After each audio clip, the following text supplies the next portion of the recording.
Opposite party Sheikh Hasina Shakil Ahmed সাহেবের সাথে কথা বলছেন যে আমার বিরুদ্ধে সারা বাংলাদেশে যে 226টা মামলা হয়েছে, যারা এই মামলাগুলো করেছে তাদেরকে মারার আমি লাইসেন্স পেয়ে গেছি। এই কথোপকথনটি শেখ হাসিনা এবং শাকিল আহমেদের মধ্যেই হয়েছে। এটা বানানো কোনো কনভারসেশন নয় এবং এটা এআই জেনারেটেড নয়। আজকে আদালতে 5টা ম্যাটার আমাদের কার্যতালিকায় আমরা পেয়েছিলাম।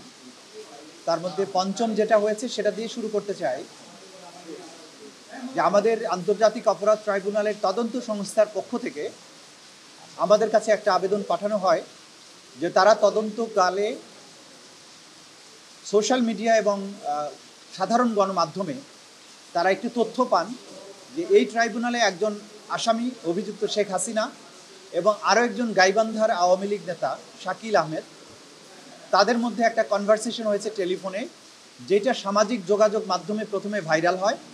পরবর্তীতে ওই কথাগুলোর ভিত্তিতে প্রিন্ট মিডিয়াগুলোতে অনেকগুলো নিউজ প্রকাশিত হয়, যেখানে দেখা যাচ্ছে সেই কনভারসেশনে আসামি অপোজিট পার্টি শেখ হাসিনা শাকিল আহমেদ সাহেবের সাথে কথা বলছেন যে আমার বিরুদ্ধে সারা বাংলাদেশে যে 226টা মামলা হয়েছে, যারা এই মামলাগুলো করেছে তাদেরকে মারার আমি লাইসেন্স পেয়ে গেছি এবং এদের বাড়িঘর ভাঙচুর করার জন্য তিনি নির্দেশ দেন যে তাদের বাড়িঘর যেন কারো অক্ষত না থাকে এবং একই সাথে তিনি পুলিশ কর্মকর্তাদের উদ্দেশ্যে একটা হুমকি দেন যে তারা যেন মনে রাখে যে তাদেরকে ভবিষ্যতেও চাকরি করতে হবে। এই কথোপকথনের মাধ্যমে এইটা তদন্ত সংস্থার কাছে সুস্পষ্ট হয়েছে যে এই দুজন অপোজিট পার্টি অর্থাৎ আসামি শেখ হাসিনা এবং শাকিল আহমেদ তাদের কথোপকথনের মাধ্যমে আন্তর্জাতিক অপরাধ ট্রাইব্যুনালে চলমান যে বিচার প্রক্রিয়া তার সাক্ষীদেরকে ভয়ভীতি দেখিয়েছেন, বিচার প্রক্রিয়াকে বাধাগ্রস্ত করার চেষ্টা করেছেন এবং এইখানে যে মামলাগুলো রয়েছে সেগুলোকে প্রেজুডিস করার চেষ্টা করেছেন। তার প্রেক্ষিতে তিনি মনে করেন, তদন্তকারী কর্মকর্তা মনে করেছেন যে এটার বিরুদ্ধে আইনগত ব্যবস্থা গ্রহণ করা না হলে সাক্ষীরা এই মামলায় সাক্ষ্য প্রদান করতে ভয় পাবেন এবং এই মামলার বিচার এবং তদন্ত প্রক্রিয়া বাধাগ্রস্ত হবে। তারই প্রেক্ষিতে তাদের এই কনভারসেশনটা এটার সিআইডির ফরেন্সিক ল্যাবরেটরিতে পরীক্ষার জন্য পাঠানো হয়।